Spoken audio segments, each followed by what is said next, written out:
মানুষের সম্পর্কে অযথা ধারণা পোষণ করে থাকি, অযথায় বলে থাকি এই লোকটা খারাপ, এই লোকটা ভালো না, এই লোকটার আচার আচরণ ভালো না। মানে বিষয়টা হলো যে আমার মতের বিপক্ষে চলে গেলেই সে খারাপ। এটা কি হওয়া উচিত বলেন? আপনি একটা মত লালন করতে পারেন, আপনি একটা থিওরি অ্যাপ্লাই করতে পারেন, আপনার একটা চিন্তা চেতনা থাকতে পারে, কিন্তু সেটার বিরুদ্ধে আরেকজন গেলেই খারাপ হয়ে গেল বলেন?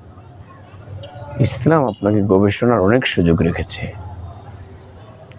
এই জন্য এটা বলার কোনো স্কোপ নাই যে যারা আমার কথাকে মানে না, আমার গবেষণাকে গ্রহণ করে না, তারা বিপদগামী রয়েছে।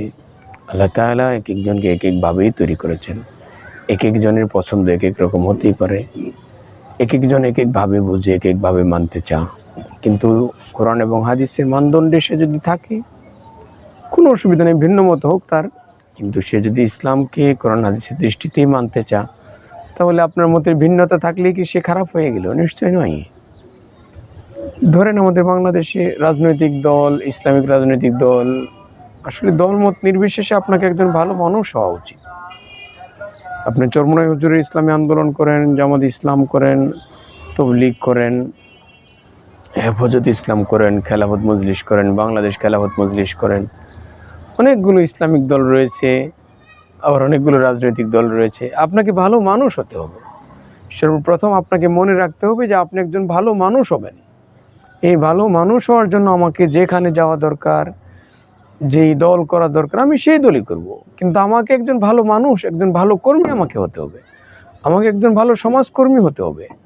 আমাকে একজন নির্লোভ ব্যক্তি হতে হবে। আমাকে একজন নির্ভেজাল মানুষ হতে হবে। আমাকে দ্বীনের দাঈ ইলাল্লাহ, আল্লাহ তাআলার দ্বীনের দাঈ আমাকে হতে হবে।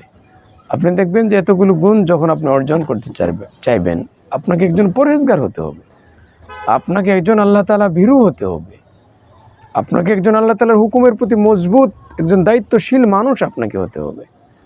আপনি দেখবেন যে এই সমস্ত কোয়ালিটিগুলো যখন আপনার ভিতরে চলে আসবে, তখন অপরকে খারাপ দেখাটা আপনি ভুলে যাবেন। অপরকে খারাপ দেখাটা আপনি ভুলে যাবেন। কেন? যে আপনি তো ওভাবেই তৈরি হয়েছেন, মানুষের ভালোটা দেখতে দেখতে অভ্যস্ত আপনি হয়ে গিয়েছেন।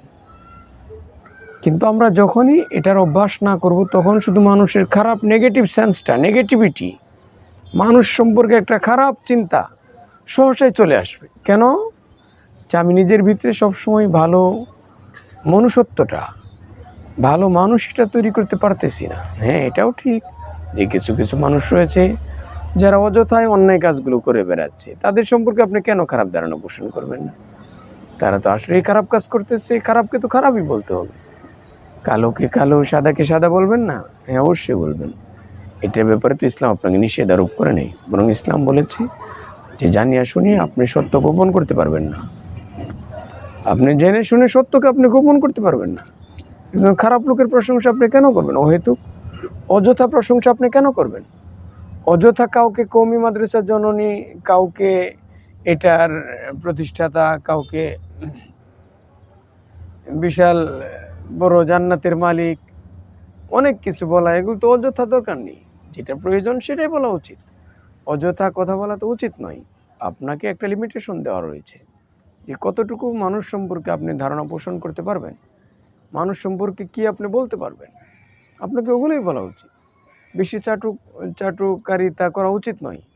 আমাদের সমাজে অনেক সময় হয়ে যায় যে মানুষ চামচামি করাটাকে একটা পেশা মনে করে নেয়, মানুষ চাটুকারিতাটাকে অনেক বেশি ভালোবেসে নেয়, কিন্তু এগুলো উচিত নয়। আপনার অযথা কেন আরেকজনের বাহবা বলবেন? বলেন, আপনার যেই কাজ আপনি সেই কাজ করবেন, তার যেই কাজ সে সেই কাজ করবে। কিন্তু অযথা আপনি অহেতুক কাজ কেন করতে যাবেন? অবান্তর কাজ আপনি কেন করতে যাবেন? যেটা প্রয়োজন আপনি সেটাই করবেন। অপ্রয়োজনীয় কাজ আপনি কেন করতে যাবেন বলেন? অযথা আরেকজনের প্রশংসা আপনি কেন, কি দরকার বলেন? যে অমুক জান্নাতি, আরও কি কথা বলে, যে অমুক কওমি মাদ্রাসার জননী, উনি এটার প্রতিষ্ঠাতা, এটার প্রতিষ্ঠাতা। আরে ভাই, আপনি মানুষ হিসেবে, আল্লাহ তাআলার বান্দা হিসেবে আপনার যেটা করা দরকার আপনি সেটাই করবেন। ওনার যা করা দরকার উনি সেটাই করবে। কিন্তু এর মানে এই নয় যে আপনাকে অযথা বাহবা দিয়ে তাকে আনন্দে আত্মহারা আহ্লাদি তৈরি করে আপনি ইসলামের মাঝে একটা ঘৃণা ছড়িয়ে দেবেন, এটা উচিত নয়।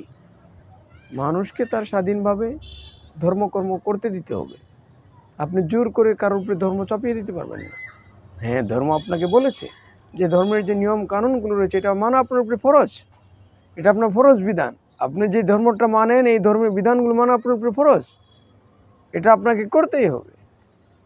এই জন্য আমরা এটা অত্যাধিক অপছন্দ করি যে অযথা মানুষ সম্পর্কে খারাপ একটা ধারণা পোষণ করা, আমাদের চামচামি করা, চাটুকারিতা করা, অযথা বাহবা দেওয়া, অকারণে কথা বলা, অযথা প্রশংসা করা, এগুলোকে আমরা অতটা ভালো চোখে না দেখাটাই আমাদের জন্য উচিত। আল্লাহ তাআলা আমাদের তৌফিক দান করুন।